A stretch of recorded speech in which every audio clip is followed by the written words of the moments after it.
Excellent. We are live. Let's go. Welcome to the Path to the Pros, brought to you by Blueprint to Bluechip, where we build the human being underneath the athlete. I'm Thomas Rose, sports performance coach and co-founder of Blueprint to Bluechip. And with me, as always, is my co-founder and CEO, Aaron Sarles. 25 years of Fortune 500 executive consulting, sports mom, and the woman who built the blueprint. Tonight we're talking about two things that don't get talked about nearly enough. What happens between the athlete's ears and who actually owns their career? Because here's what we know. You can have all the talent in the world. You could put in the reps, run the routes, and show up every single day. But if your mind isn't trained and you don't own the path, somebody else will. Tonight's guests have lived both sides of that equation, and they are going to give our athletes, our parents, and our coaches something real to take home tonight. Welcome to Path to the Pros. Let's get into it and who's in the room. Our first guest is a Grey Cup champion, certified high-performance coach, international speaker and best-selling author, and the creator of Crush It! Mental Performance System. He spent his career at the intersection of elite athletes and the human mind, and he's going to show us tonight exactly what mental performance looks like when it's done right. Coach Jaime Elizondo, welcome to Path to the Pros. Thanks for joining us. Thanks for having me, guys. It's great to be here. Awesome. Our second guest needs very little introduction. I'm a huge fan of Nick, but he's going to get one anyway. A 2021 first ballot CFL Hall of Fame inductee, one of the greatest receivers in Canadian football history, and now the CEO of Athlete Owned Sports, or AO Sports, a company built on the simple but powerful idea athletes should own their careers. Nick, Lewis, welcome Path to the Pros. We appreciate you here. Man, I appreciate the invite, and I'm looking forward to sharing and hearing more about Jaime and the mental part of things, because most people don't understand how important that is. So I'm happy to be here. No question. Aaron, you want to jump in? Sure. I'd love to jump in. I'm happy to be here. I'm running the tech, so sorry for being a little distracted. But what I'd love to do is I want each of you, Jaime, we'll start with you. Just tell our audience like who you are. Like, let's pretend nobody knows you. Who are you? What's your story? And how did you get to this moment? Oh, I appreciate that, Aaron. First of all and foremost, I'm a husband, I'm a father, and I'm a man of God. And I think those things, that's where it starts. I've been blessed to have coached pro football for over 22 years. I've been in the rooms with some of the most elite performers, the Tom Brady's, the Drew Brees. I've been in those meeting rooms with those guys. I've had to face the likes of Nick Lewis on the other side. So I've been fortunate enough to compete against him, lose to him, and we'll talk more about that later. But what I do now is I work with companies on leadership, culture, teamwork, a lot of one-on-one coaching, both with athletes. I coach some current NFL quarterbacks, some college quarterbacks on the mental side of the game. But with CEOs of the world, I work a lot on what high performance is all about and driving elite levels of performance consistently. And so I'm blessed to work with a lot of wonderful people. I've had tons of great mentors in my life, and just really excited to be here tonight and share with you guys and learn from you guys as well, and learn from Nick too. Awesome. Okay, Nick, now it's your turn. We want to hear your story. Man, I'm from small town Texas. I grew up in Texas and playing all sports, loving sports. And, along my journey, just fell in love with the word competition and was able to wake up on a daily basis to meet the challenge. And life has so many challenges. And, as a college athlete, Jaime knows this, and most people that play college sports, you look around and realize like you're here and everybody's having fun, but you're going through the dog days. You're doing everything from study hall after practice to full days of workouts and all those things. So as a Division II walk-on, I had to earn everything that I've ever gotten in life. And I'm proud of being able to go that journey as a D2 walk-on, stick it out, earn a scholarship, and then make my way to Canada in 2004, where I played 14 years in the Canadian Football League, won a couple Grey Cups, and became the all-time leading receiver in CFL history. And coaching 3 years in the CFL was great benefit as well. And we'll stop there. That is remarkable. You both could go on and on and on. These guys are very humble, and that's why we love them. Aaron? Yes. Am I frozen? Nope, you're there. Nope. So let's get into it. We'll start off with you again, Jaime. What did your path look like that most people on the outside never saw as far as the path to the pros? Yeah, it's a great question. A little bit kind of piggybacking off of what Nick said. I was born in Mexico, and so I grew up. And my dad died when I was young, so I grew up in a tough environment. My stepdad was a firefighter, so for me, everything was earned, and Right. that's what I think one of the things I have so much respect for who we're sitting here with. I mean, we're sitting here talking to a Hall of Famer, a guy that is the all-time receiving leader in the CFL, and it's just I'm still wowed by it because my journey in football was a little bit different than Nick's. I played in high school, got hurt in high school, I had surgery on my stomach, and that made me shift. And that made me shift into the world of tennis. And I actually played tennis professionally for a number of years, as we talked about before. So my journey was a little bit different, but the things that Nick talks about are true. And those are the pressure, the sacrifice, the moments of doubt that we all have as we go through this journey as athletes and as people. So, I think one of the things that's really unique about just being in this room with everybody is the unity that comes from sports and the lessons that we learn and that we want to hand out to the people that we're blessed and kind of entitled to not entitled, but to given the opportunity to work with and coach with. But I think it's such a unique dynamic, and I know later on we're going to start talking about the mental side of the game. But for me, I've been blessed because I got to see both sides of it. Sure. The function from a team sport and the function from an individual sport where you have to fight those battles alone, Right. And they're very different dynamics. No question. Nick, I mean, when you described yourself a little bit, you were very humble, and I've always been enamored with your path to the pros. One of the questions that it's a frequent question that Aaron and I get from our parents and our young athletes: what does it take to get to the pros? What does it take? What does it take? And we say, well, there's no secret sauce. There's no magic bullet. What we do tell them is there's no shortcuts. You can't cut corners. You can't check a box, and you're going to have to embrace the process. So Nick, if you knew then what you know now, what have you learned the hard way that you wish someone would have told you at 18? I think it's not what people don't tell you. I think it's what they tell you and you don't believe. When you hear life isn't fair, you hear all these different things. And going to college, I fell in love with competition. But the one true thing, the whole piece of my career was all about teamwork, right? Being able to go to work and be a great teammate, be someone that can be dependable, and not just on the field, but everywhere in life. Just try to be the most dependable person that I can be, so that my teammates know they can count on me, right? Wow. I talk to kids all the time. Like, if a coach is worried about your grades, then how can they depend on you to be there on game day? Right. So everything I've done is really about surrounding myself with the right people, the right teammates, even off the field, that allow me to do what I need to do.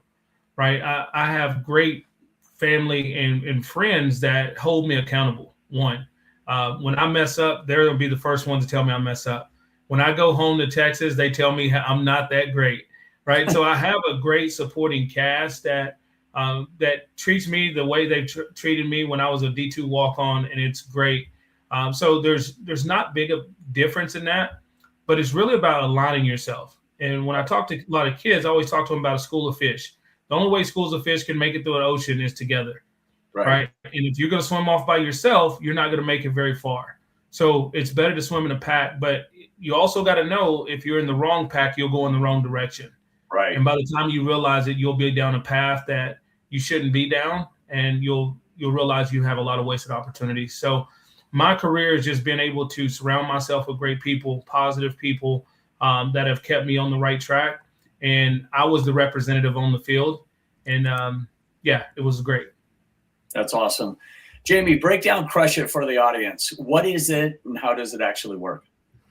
Yeah, it takes me back to the 2016 Grey Cup, the one that we actually won. Okay, not the one that we lost to Nick. Okay, all right, we were in Toronto, and I was coaching. I was the offensive coordinator for the Ottawa Redblacks, and I remember. And Nick, this, like 2 hours before a game, all the players and coaches are walking around. They got their music on. They're just kind of they're doing their own thing before the structured pregame. And it was a beautiful night. It was 32 degrees, a Sunday night, November. I remember the date, November 27th. And I thought to myself, back to a message that somebody told me years ago, when I was interviewing for my first football job. They said, Jaime, you're going to crush it.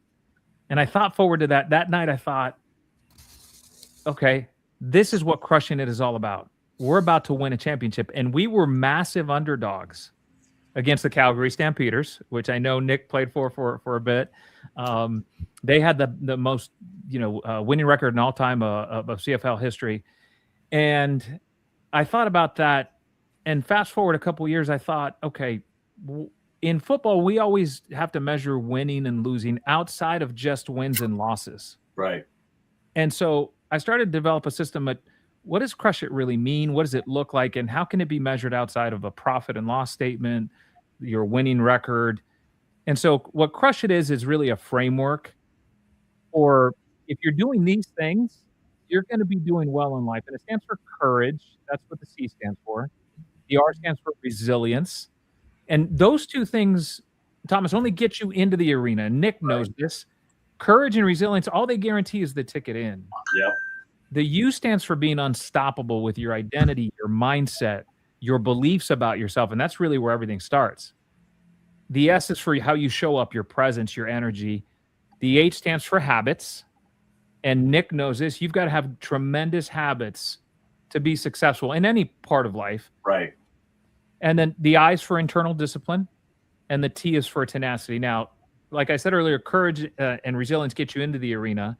Having an unstoppable mindset, showing up, great habits, they get you sort of, figuratively speaking, onto the podium. But internal discipline and tenacity, that's what gets you to the top of the podium. And so that's a framework I've built, and I've been able to pass it on. And kind of say, okay, well, what does crushing it as a mom look like, as a dad, as a leader, as a teammate? And we can change the acronym around it. And that's really what it's all about. I love it. And it's applicable to both athletes as well as anybody from the game room to the boardroom, right? Absolutely. Because there's a measure for all of us of what crushing it looks like in life. And it's not just synonymous with one group or one area. For sure. Nick, tell us about AO Sports, athlete-owned sports. What problem are they actually solving? And if this is an acronym, I'm going to be super impressed, Nick. So go for it. Well, AO technology and sports, we want to have the best technology, and we're looking to be great teammates, right? And what I talked about earlier is I believe that people are driven to success if they have the right support cast around them. And there's a lot of athletes that look for, what am I going to do next? How can I build a brand? And the word brand, you look at Michael Jordan, who's doing amazing work after he's played the game, right? So there's very few people that are able to carry their legacy forward with a brand after their playing days. Most of it diminishes, we lose value, and then we look to coach or look to stay in media and do those things that continue to carry our value. So I wanted to create a company that allowed us to work with athletes all over the world, work with people like yourselves, Aaron and Thomas, to provide a service and to work with people on individual and group basis so that we can have access to our greatest self, right? What does that look like? I go back through my career. I wish I had access to financial literacy. I wish I had access to character building. I wish I had access to some of these things that we're talking about today, from mentorship programs and leadership. And you jump in the deep end and you just have to swim and find your way as you go as an athlete. And, most athletes come from inner city or bad situations, and they've just gotten so used to overcoming. But now when they get there, people treat you different. And now you take that as friendship, and it's not always friendship, right? Because there's a trade going on. You're trading who you are to be around people. So you have to be very careful who you surround yourself with. But what we're doing with AO Sports and bringing people to one platform, we're going to have a lot of fun. Most people don't know this, and I don't know if Jaime knows this, but I'm probably sure the only athlete that ever had its own tailgate party and actually went to my own tailgate party before I walked in the stadium for games. So we want to bring fan engagement back. We want to have athletes and give people access to those athletes and hearing stories right from them. We need to tell more of these stories from athletes that's doing amazing work every day, creating history every day, and just having a good time together, and just know we're all in the same boat. Right on. Love it. So the questions are, as promised, there are questions already started rolling in. So I'm going to kind of filter back to the questions, and then we'll get back into a little bit of the interview. Coach, I'm a junior. I split time with the starting quarterback. He's a senior. I choke in big games, like I practice perfectly all week, and then when the lights come on and my brain just shuts off. Is this flexible, or is this just who I am? That is such a great question. And, part of this is understanding what pressure really is. And this is where we spend a lot of time focusing on, right? How to handle pressure. Right. And listen, the first thing I would tell you to the young man that asked this question is nobody performs better under pressure. Right. We all perform below our baseline levels. Now, what I would challenge you to do and to think about is to reframe it and say pressure is only a distraction. Okay. And so the elite performance, it's not that they experience any less pressure in big moments. It's that they block out that noise. And it really starts with what we call the four voices that are in our head. And it sounds like this is what could be happening. I'll share them quickly to give you an example. There's always the judger. Right. The person that's judging ourselves. How I missed that throw. I'm not as good as the starting quarterback. I choke. And we listen to that voice a little bit too. The second voice is the overanalyzer, the one that's overthinking everything from your footwork to your drop. And that can paralyze you. Then the third voice is the deceiver, the one that says, don't worry about it. Don't practice so hard. You'll be fine. And that one kind of procrastinates. And then there's the coach voice. So to be able to handle the pressure, you got to start listening to the coach voice, the voice internally that feeds yourself good thoughts. And the way that we do this is through what we call a mental filter. So the challenge here is to only allow thoughts, if we're truly going to build confidence, and I've been blessed to have been studied from the world's top expert on confidence the last number of years, is the way that this mental filter works is you only want to allow thoughts in your head that bring energy, optimism, or enthusiasm. Right. It also involves managing mistakes.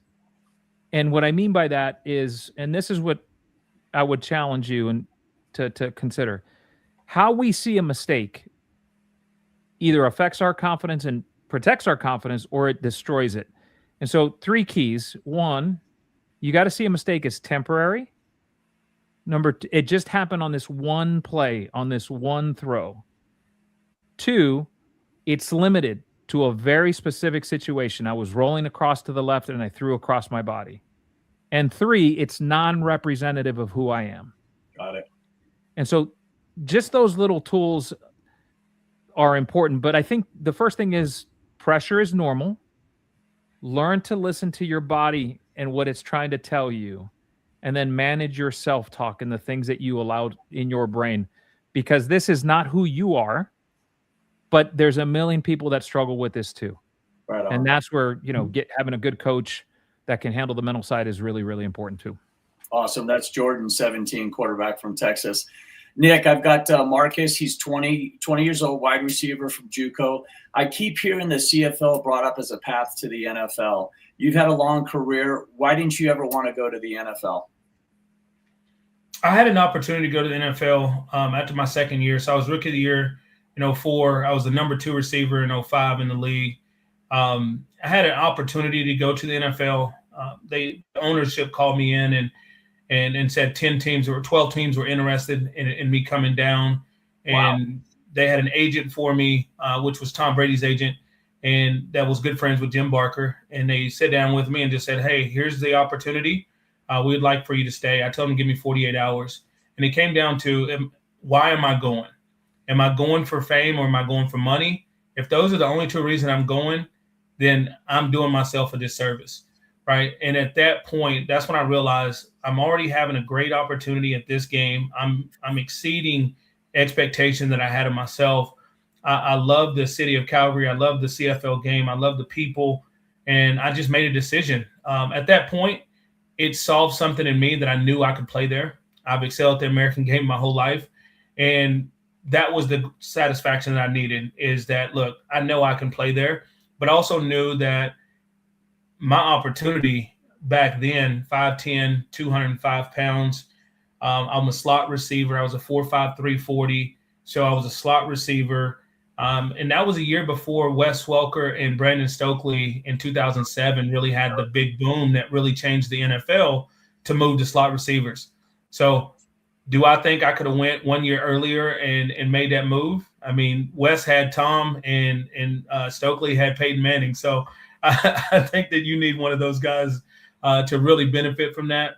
But I'm so happy with my career. You can make it to the NFL from any league. I'll say that. You can make it to the NFL from any division, D1, D2, NAIA, D3. Now with the internet, there's so many opportunities. I think it's more about what you want to become and who you are. And, you know, the NFL was not an end-all, be-all for me. And, you know, being a Hall of Famer and 14-year career, I don't think I could ask any more of myself. And I don't look at myself like, oh, man, I should have went and played in the NFL, because I knew that even if I would have made it, it would have been a 2 or 3 year career there, and I've been coming back anyway. Yeah.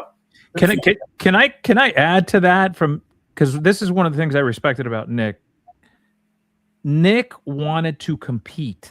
Yeah. He wanted to be in the game. And Nick, tell me if I'm wrong, but my impression was always like, you felt you could impact the game. You felt you could dominate the game. You wanted to be on the field in those high pressure moments.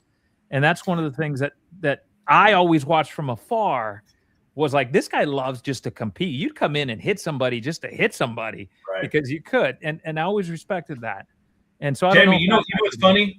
You know what's really funny? So they gave me my NFL grade, and I was a 3rd to 4th receiver, always looking to upgrade back then, which I knew. I was no doubt about it. I wasn't a number 1 receiver in the NFL. I wasn't a number 2. I was a pure slot guy.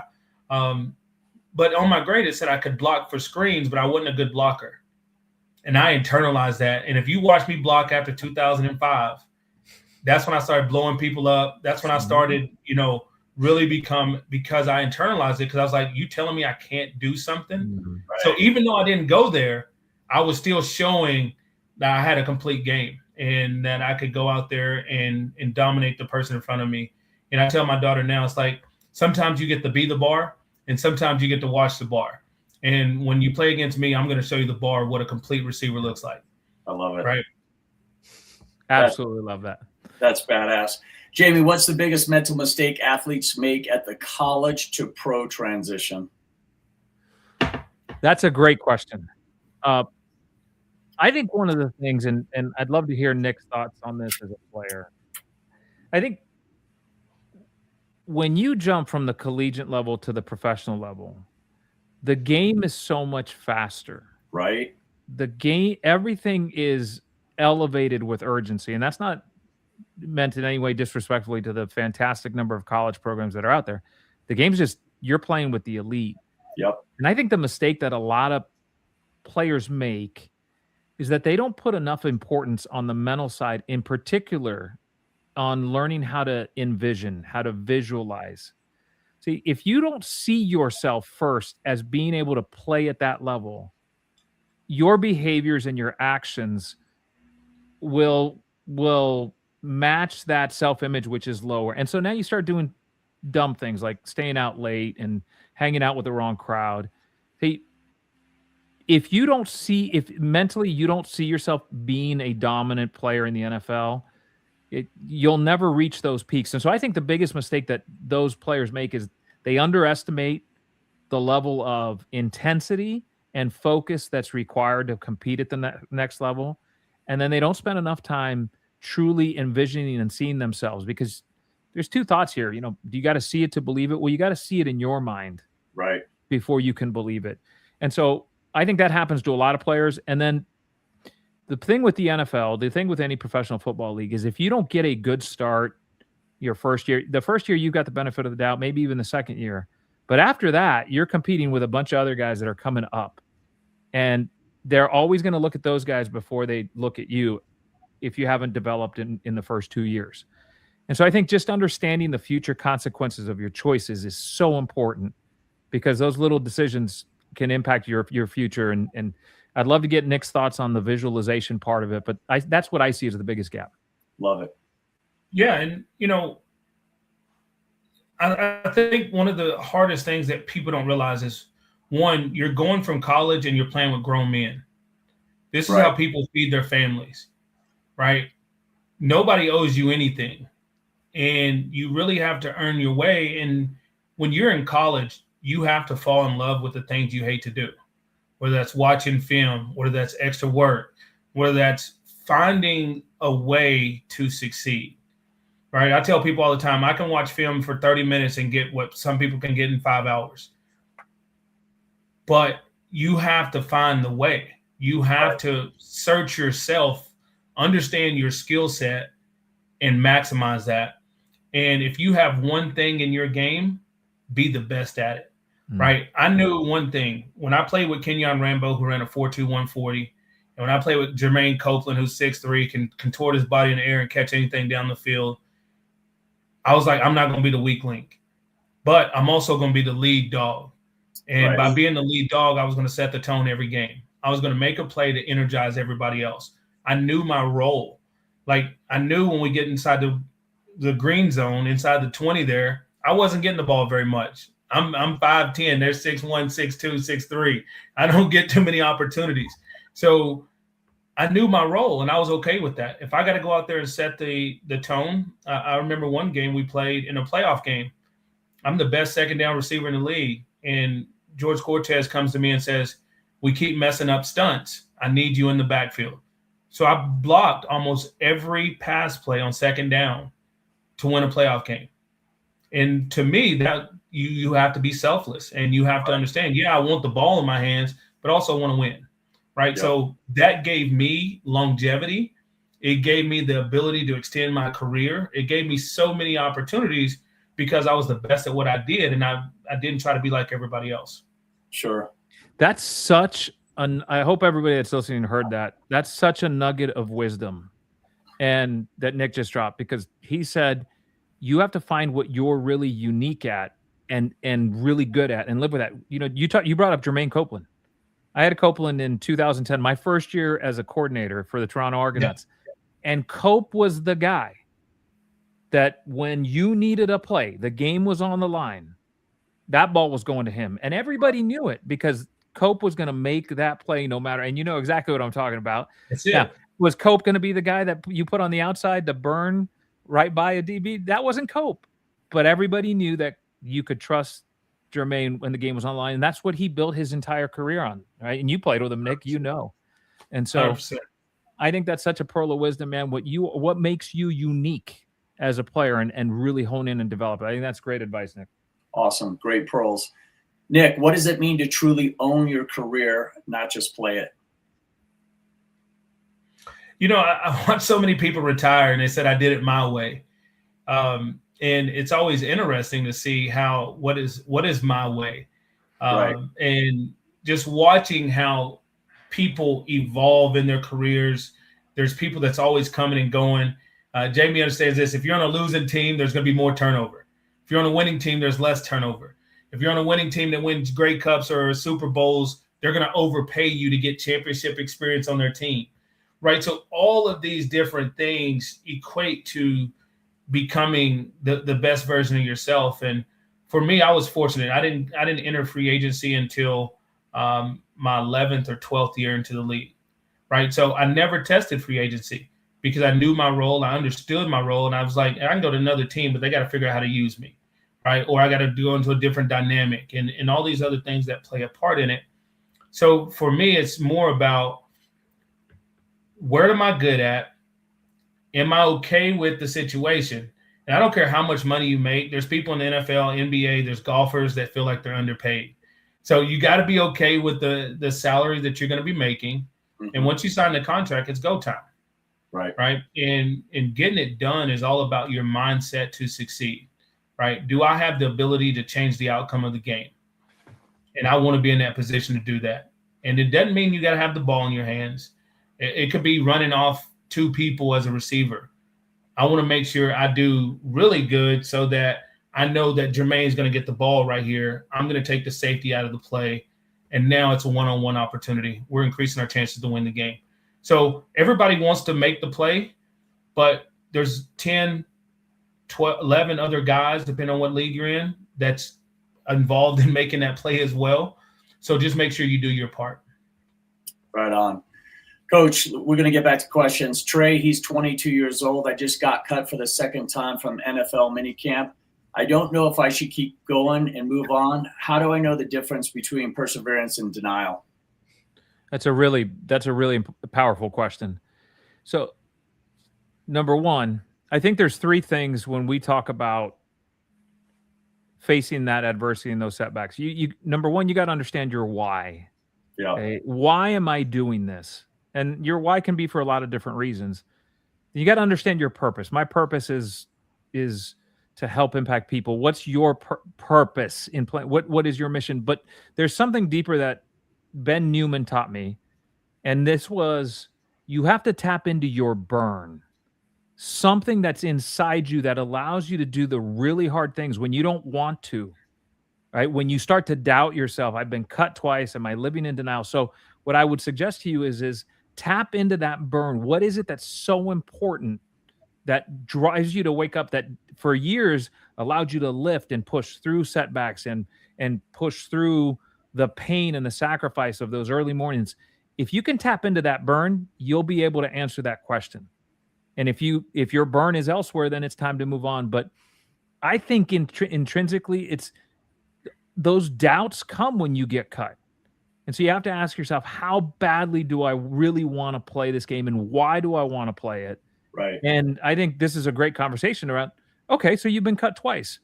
I have this fantastic saying, in my opinion, it's, so what, now what? Okay. Yep. So what? So I got cut again. Now what am I going to do about it? Okay. So what, I lost a client. Now what am I going to do about it? Right. And combining those two, finding your burn and that approach, that mindset will allow you'll know when it's time to hang it up. You'll feel it in your heart. And just because you've been cut twice doesn't mean that you're there. Push through until you absolutely feel like, okay, God has a different plan for me, or there's a different path for me. So I hope that helps a little bit. For sure. Can I chime in on that real quick? Yeah, please. So I would say, look in the mirror, Trey. Did you get cut because you weren't good enough? You get cut because of numbers? Do you feel like you're able to compete there, or are you out of your league? And if you feel like you're out of your league, then make different decisions. But if you feel like you have the competitive edge to play in the league, then you'll do what it takes to create opportunities. And you got to know one thing for sure. When other people have the decision on the choice, whether you stay or go, you're never a failure. So even if you decide to hang it up, you're never a failure. You're successful. You're going to be able to accomplish other things in life. And I'll tell you this, Alex Singleton, a good friend of mine, cut 7 times in NFL in his first 2 years out, 7 times, came to Calgary, won Defense Player of the Year, won a Grey Cup, went to the Eagles, made the team, and now he's led the Broncos in tackles and probably the league, top 3 in the league the last 2 years. He led them in tackles one game where he tore his ACL in the first quarter, played the rest of the game, and led the team in tackles. So understand it's all about timing. It's all about the opportunity. And when I came out, one coach liked me. That's how easy my career could have went totally different. Right. Right. So I'll leave you with that. That's awesome. Yeah. Nick, we have Isaiah, 21, you running back. He's going into his senior year. You had a long career, Nick. What's the one thing you did every single day that you think most guys weren't doing that kept you on top of the game for that long? Meditation was big. Having the right mind frame is a big thing. I was doing yoga for over 20 years. Wow. And spin class. So a lot of my workouts during the season, I was in spin class 2 or 3 days a week during the season, just to get spin in and get my legs right and make sure I didn't lift weights a lot during the season. It was heavy in off seasons, but matter of fact, my last 3 years, I never lifted anything over 45 pounds. So for me, it was all about functional strength. It's all about how do I prepare my body. And I always tell people being in shape is the ability to recover from one action to the next. So if you're a football player, you got 6 seconds. Can I be back to my best self in 6 seconds? right? So what am I doing with my workouts to get myself back to as close as possible so that next play I can be great every play? So all those different types of things is what my focus was. And it was always making sure that I was in a position to be successful, right? I didn't have the $4 million like LeBron to spend on my body, but I was never afraid of the hard work. And I think everybody's different. So you have to understand, like, what are you trying to achieve? What is the issues that you're facing? Are you injured often? Are you sore? And figure out how to make it past those so that you can go out there and practice and be great at practice and then carry that over to the game. That's awesome. I've got Jalen. It's a question for both of you. It's actually a pretty good one. Jalen is 20, plays at Montana. He's well aware of Canada. He'd love to play there. Other than winning a Grey Cup, what's your most memorable experience playing and coaching in the CFL? Jaime, we'll start with you first. I think it's the players and the people. And this is one of the great things about the CFL. There's so much more access to the fans. The fans are truly special up there. And just that interaction that the players have and the coaches have with the fans, the community, the people in the environment, that's what's truly a blessing. And I think just in general, we're all from the States on this call. Canada's a beautiful country. Yeah. They're so open and embracing of so many different personalities, so many different types. I think that was what I really enjoyed was the fans, the people, and the players. It's always about the players. Yeah. Shout out Brock Shepard, Nick Lewis Nation. It's actually pretty cool to go to Grey Cups because, like, Super Bowl is a corporate event, right? It's for corporations. Right. It's for big money people to celebrate, sponsors at the end of the year. Grey Cup is a true fan event. And when you go to a Grey Cup and you walk down the street and you see people with every team jersey on and you see people hanging out together and they've built friendships over the last 20, 30 years going to every Grey Cup and being able to go into bars and hang out with just the fans and sit there and have casual conversations and talk sports and talk life and everything else. I don't think that could be replicated anywhere else. It is, like Jaime was saying, Canada is such a beautiful country. The people here are amazing. And I've always enjoyed being around the fans and just submersing myself in that. I think that's probably the best outside of the Grey Cup and probably the Hall of Fame. That's awesome. And that's the difference between a coach and a player. See, in all those Grey Cups, I was buried in an office in a hotel room, still game planning for hours. I never got out. So you definitely want to go the player route as long as you can. That's my advice. 100%. That's awesome. Jaime, what does a mentally elite athlete look like on a Tuesday, not game day? Oh, there's so many. It's such a great question. Number one, I think there's a difference between those players that have focus and have intentional focus. Intentional focus shows up during the week on Tuesday, on Monday, on Wednesday, on Thursday. They approach practice with the same level of intensity. They have they're intentional about their routine, their program, how they approach the field. They don't just step out and think that they're going to flip a switch on game day. So I think it's an incredible level of focus and intentionality that they bring.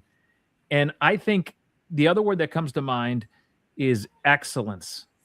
Everything that they do, like the best players, that's one of the things about football, and I think Nick would appreciate this. There are no do-overs in football. Right. You don't get a chance to say, oh, I'm sorry, I false started. Can we do that one again? No mulligans. No mulligans. And so the most elite players, the ones that have the right frame of mind, they have that standard of excellence in every practice that they take every time they're on the field, in the weight room, in the film room. That level of intensity, that level of intentionality really is the first thing that jumps out. Awesome. Nick, you went from player to CEO. What surprised you most about that transition? It's very similar path. I think the biggest thing is just because I always try to immerse myself in education. I always try to lead with education, try to prepare myself as best as possible, learning on the go, talking to others and being a part of this journey. I have a great team around me. But I think the most challenging thing for me was the lingo. Talking to business people in the business world, I'm not that guy, right? I can go to a charity event. I talk to CEOs. I hang with a lot of CEOs. I can go golf with CEOs. I can be around them all the time. But just in the business aspect, in the business setting, it does get a little daunting at times when they start, and especially when they start abbreviating things and you have no clue what they're talking about. It's just like, every hey, man, corporation, look, I'm going to have to learn this, right? So the learning curve, but the confidence to stay in that meeting and present yourself, because like we always say, people are investing in you. Whether somebody wants to come work for you, work with you, invest in you, do other things, they want to work with you. So you have to carry the confidence to be able to do your job, right? So I love the fact that I was able to carry over success from my playing career and now leverage that today as a CEO. And I've had a chance to talk to Olympic athletes and Hall of Famers in the NHL and NFL and other sports. And when I share that I'm a Hall of Famer, it's the same joy. It doesn't matter I was in the CFL. It's the same joy that we can share, and they understand the path. Yeah, that's a special fraternity when you get into the Hall of Fame. And this is going to be a question for both of you. I've got Darius, who's 17. He's a two-way starter on his football team. How much, and he's trying to choose between two schools. How much does the program matter versus your own mental toughness? Can a mentally strong athlete succeed anywhere, or does the environment have to be right? We'll start with you, Jaime. Yeah, good question. I think it starts with you. Okay. I think environment matters. I think surrounding yourself with the right people who are going to believe in you, support you, put you in the right position matters. But I think great players come from all sorts of environments. And if you have the foundation and the determination and the internal drive to succeed, you will succeed anywhere. Because you'll elevate those around you. Mm-hmm. See, excellence is, and your leadership will come into play here, because you'll set a standard. And I talk a lot about this a lot. There's two things that really matter. And I learned this from Mark Trestman, who I was blessed to work with, who learned it from Bill Walsh. And that is that you got to have a standard that you meet every day. And that standard is set by you, not by anybody else. And we talk a lot about standards over feelings. Right. So if you operate your life with living to standards, you will flourish anywhere. Yeah, I say that with a little caveat, right? And that is, you've got to surround yourself with the best possible people to help you on your journey to success. But you will elevate, and you'll set a new standard. And so I think that's really the important part, is your mental toughness first, because you'll be able to thrive in a lot of different environments if you have that foundation internally set. Right on. What are your thoughts, Nick? When you walk in the locker room, how many people can you change? Are you making them better or worse? Right? Your decision on what you do on a daily basis, how you approach it, how you practice, your attitude and effort every day, you can make the people around you better. So the decision is yours on that. But I will tell you this, take the other option off the table. Don't go to one university and say something bad happens and be like, man, I should have went to the other one. Right. Because now you're just going to torment yourself. You're going to run everything.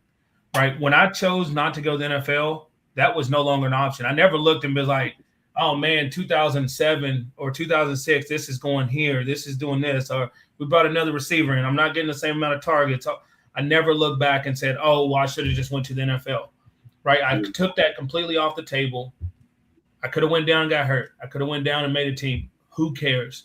Right. So whenever you make the decision, let the other one go. Don't second guess yourself. Just be 100% on board with where you're going when you're committed to go there, and go make it work. Burn the boats, right? I mean, that's it. Don't look back. You're not going that way. I've got Teresa, a mom of a college softball player. This is a football show, but mental performance is universal. Jaime, does everything you teach apply to female athletes the same way, or is there a different approach? Absolutely. So I have a system called the Mental Edge, and it focuses on the 9 pillars of mental toughness. And those are the same whether you're a volleyball player, a softball player, a football player, or a tennis player. These are the foundations. And those things are, I'll just name a couple of them: confidence, your ability to handle pressure, right? How you learn to focus. And there's different ways that we get in and out of focus. As a football player, you have to shift constantly between broad focus and narrow focus every 30 seconds. And that's a shift, and that's a skill that you learn. Same thing in softball. There's periods where you have broad focus, and then you've got to bring it in and narrow it in. And so those are some of the foundations. But we also talk a lot about mindset and identity and beliefs, right? All these things factor into building a foundation of mental excellence. And so those pillars, they transcend all types of sports. Now, when I coach a female athlete, it's not that I change because she's a female. I change my coaching style based on that person and that personality, right? How to get them to be more open and honest and vulnerable, how to share. So it's every single person that I'm blessed to work with, I coach a little differently based on who they are and what approach is going to work best for them. But those foundational pillars of what we talk about, those are the same in all sports. And really, they apply in business too. Because have you ever met anybody that says, yeah, man, I have enough confidence, I'm good? We all wish we had higher levels of confidence and more joy and fun in the process, right? Because some of this, there's a reason that we play sports to begin with, because it's got to be fun. We've got to enjoy, the journey. And so I know I was a little long-winded on that, but those pillars transcend across all fields. No, I love that. Nobody says they have enough confidence. It's almost like nobody ever walks out of the office going, boy, I'm overpaid for what I do, right? That's it. This is for you, Nick. Mike, he's a dad and former college player. Nick, I played D1 my senior year. I was a consensus All-America, first team All-American, and I keep projecting my experience onto my son. He plays completely different than I did. How do I stop coaching him like I'm coaching myself? That's a really good question, because me as a parent, my daughter plays hockey. I never played hockey a day in my life. I've skated probably 3 or 4 times. And I talked to her, not about the X's and O's. I just talked to her about the mental approach. I talked to her about being able to be in a position to be at her best, right? How are we able to maximize the opportunity? So where I step back on the X's and O's a lot, I still talk to her about the mental approach, because I know what it takes. And I'm trying to get her to be on board with excelling at a higher level, right? Don't just be like everybody else, be the best. And I know I push her very hard to do that, just like you probably push your son or daughter to be that, and understanding what it takes. But allow the coaches to coach, and then just work with them on everything else that it is in their life. And just understand that you have to be the safety net. So you always have to position yourself to be there for the bad days, because you know what that's like. You know what those bad days look like. And that's where you're going to be at your greatest, and the greatest need for your son or daughter is when they lose that tournament, or they don't make that play, or they lose an opportunity, or don't make a team. Right now, that's where you really step in and excel. And just try to keep yourself in that mind frame, and not always about the X's and O's, because things have changed a lot in coaching. Things have changed a lot over time. And people play completely different now than they've played before. So just understanding that, I believe you'll be in a better position and be able to build on that relationship. Awesome. Jaime, this is for you. Coach Thompson, high school football coach in Arkansas. Coach, I have 60 kids with 60 different mental makeups. I don't have the time or budget for individual mental coaching. What can I actually implement in a team setting starting this Monday? No pressure, Jaime. Coach Thompson, you need Let's to go, Jaime. Look, I think it starts with giving them a tool or two that can be used universally. And I'll give you an example of one, right?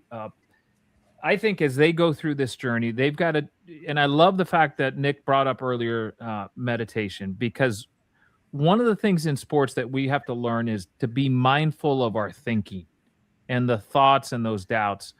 And so we are driven as individuals by emotion. And so I think using some broad tools, and I'll just share one with you, Coach Thompson, and hopefully it's got some value to you.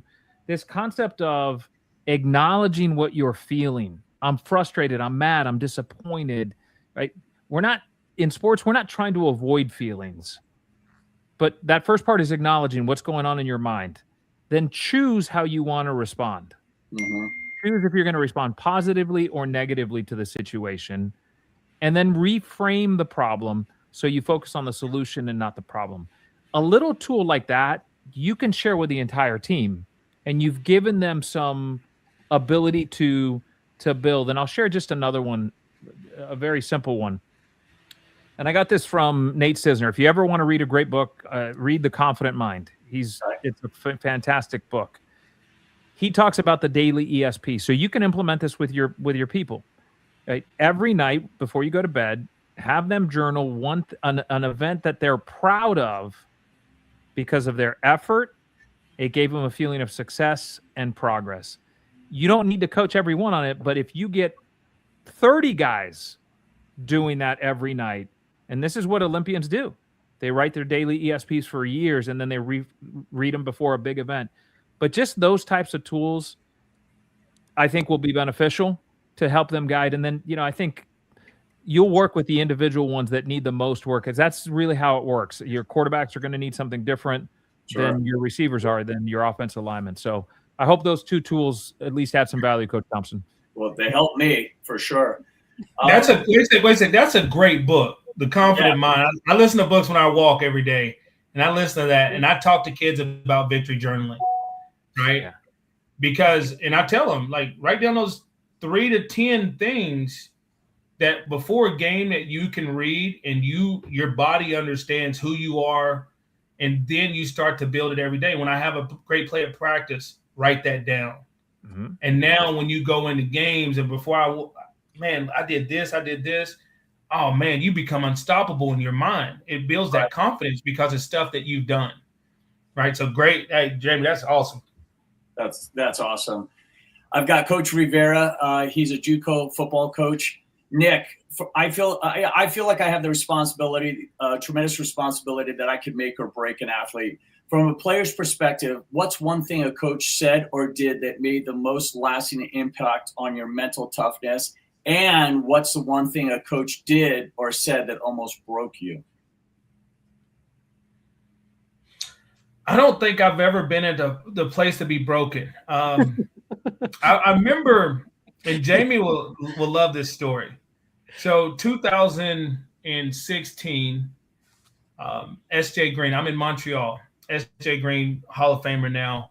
I go into Montreal, and I'm talking to Jim Pop, and I'm like, look, Jim, I'm no longer the guy that does that. I'm okay. I know I'm here to help SJ, and I'm going to be the lead dog. I'm gonna help SJ be the best he can be. He tears his ACL in the second game of the year. They move me into the position. I have a great game. We get back to meetings the next week. I walk in, and they put me back in my old position and move BJ Cunningham over there. And I was hot. I was like, Jock, what are you doing? Like, this is mine now. I'll be okay with SJ, but I'm okay. I'm over here. I want it. And I walk into Jock's office, and after practice, and I was like, Jock, I'm pretty hot because I wanted to move over to SJ's position because I feel like I could do it.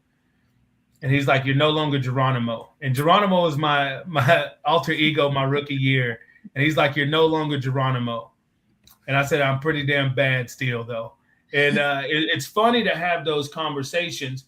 But I've always felt like this. I don't have the ability to change anything that I don't know. Right. And as a coach, I know now it's even more than ever, because these kids out here, some of them don't have great situations. People leave them. They're deserted. They need help. They hard when you back them into a corner.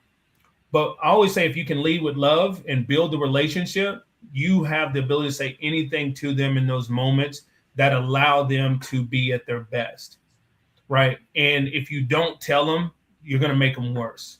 Yeah. So it's all about not just your delivery. It's all about how's the relationship that you built with that kid. And if he knows that you care about where he's going and what's going to happen to him in the long run, or her in the long run, they're more likely to listen. You can't just be a hard-ass coach anymore. You can't be an old-school coach and just cuss kids out and just yell at them anymore. You got to build relationships. One of my receivers is for the Stamps. yelled at him all the time because he told me what he wanted to be, right? I'm here to hold you to your standard. And when other guys were like, well, you don't yell at us like that. You never told me what you wanted to be, right? I'll hold you to the standard of what I need you to be. But when you tell me what you want to be, that it's my job to help you get there. And great job coaching JUCO, because I know there's a lot of opportunity there at JUCO with kids that are high risk that can go either way. Right. But you also get some great athletes. But hats off to you for that. Awesome. And go ahead, Coach. I just want to share one story, and this is Coach Rivera. I think this is, and this is not. I share the power of belief in someone. You know, you brought up S.J. Green. In 2008, we were on the cusp of cutting S.J. from Montreal. We had a talented group. You remember that group: Kerry Watkins, Ben Cahoon, Jamal Richardson. I mean, we had an incredibly talented room. Andrew Hawkins was on the PR. Andrew Hawkins, that's right. And so I remember us having conversations, and you know, I stood on the table for S.J. because I saw something great in him, and I think the reason I share the story simply because it's like when you just tell a player and you look them and you mean it authentically and genuinely, I believe in you and I will do anything to help you achieve your dream. That's really powerful. And so, you know, that's one of the things from a coaching perspective. When you truly believe in someone, you've got to let them know, because you never know what you can inspire down the road. Right. 100%. That's awesome. Well, I mean, the questions keep coming in. We could probably go for another hour, but I want to be respectful to both Jaime and Nick, as well as with Aaron. So this is the path to the pros. I know that, Jaime, we're going to start with you. I know that because this is the path to the pros, I know that there's no secret potion. What advice would you give young families and athletes on what it takes to get to the pros? Yeah, with the athlete, first and foremost, a belief. Mm-hmm. You have got to believe in yourself at a level that if you truly want to make it happen, because that's where it starts. If you don't believe that you're capable, if you don't believe that you're good enough or that you'll do everything, that's number one.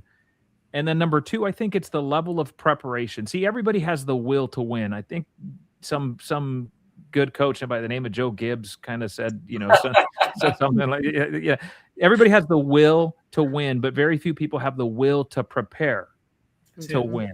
And so I think it's a belief and preparation. And if you have an unyielding desire to succeed and seek excellence in everything that you do, you're going to achieve whatever you set out to achieve. So I think that's what I would recommend. And as a family, be ready for the bumps. Be there to support them. Like Nick said, you are their biggest cheerleaders. They need that safety net. And that's really important. Let it be their standard. Let it be their process that they develop, not necessarily yours, you know, individually. And so with that, I'll turn it over to Nick. Awesome. Hey, Nick, before you answer that, I just want to highlight again, path to the pros. Nick was a high school standout, Division II walk-on, right? So he wasn't one of those D1 powerhouse schools. Made it to Canada for 14 years. He's a first ballot Hall of Famer, set all the records. So I don't think that was probably on your bingo card, Nick, when you were in high school. And even better is they didn't have the internet when you were coming up, right? And they didn't have social media. So that being said, Nick, what would be your advice for path to the pros for an athlete and family?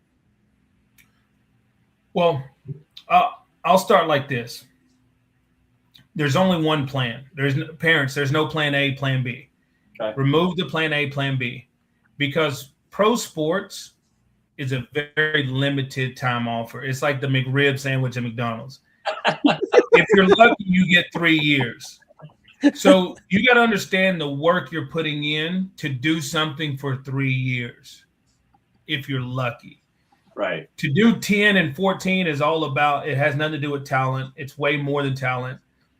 But parents, make sure your kids and any athlete, listen to this, make sure plan A is your life plan. What are you going to do after football? What are you going to do after softball, after baseball, after soccer? What is the life plan that you're on?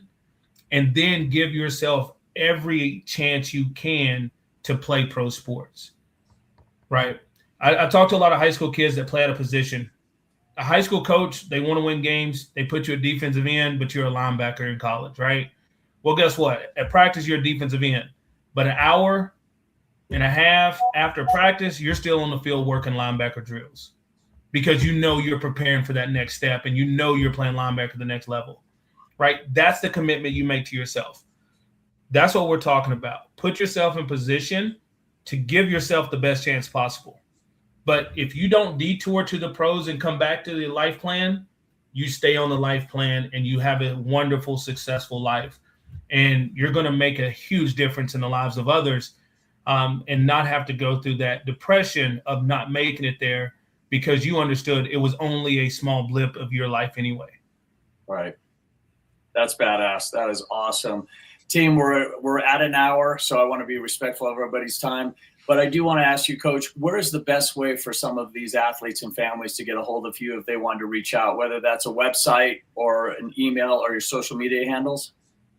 Yeah, so you can go to JaimeElizondo.com, Jaime, and then Elizondo, ELIZONDO.com. Find me on LinkedIn. Find me on Instagram at Coach_Elizondo. Shoot me an email. I'm happy to provide, especially for the gentleman that asked me at the beginning of the call, who's struggling with pressure. I've got some tools that I'm happy to share with you that will impact. So parents, appreciate all that you pour into the athletes. Find me on LinkedIn, find me on Instagram, and I'm happy to help any way I can. Awesome, Coach. Yep, that was Jordan, a 17-year-old quarterback from Texas.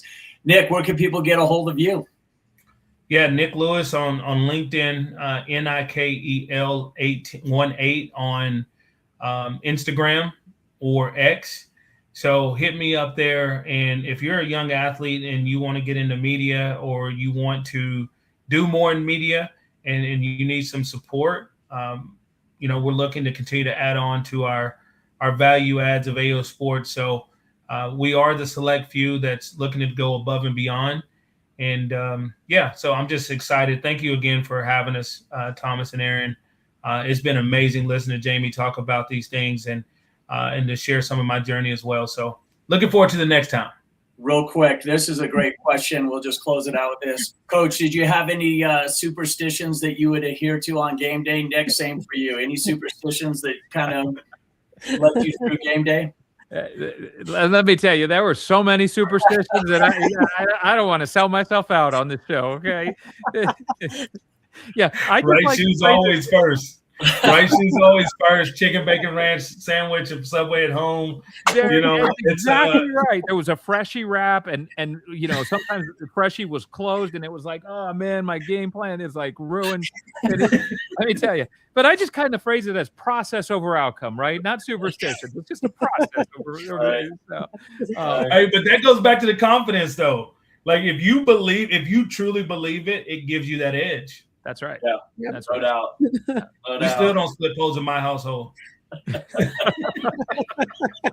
Hey, listen, I still listen to those old playlists that I had for pregame from, back in 2012. And you know how old that music is now. So I love it.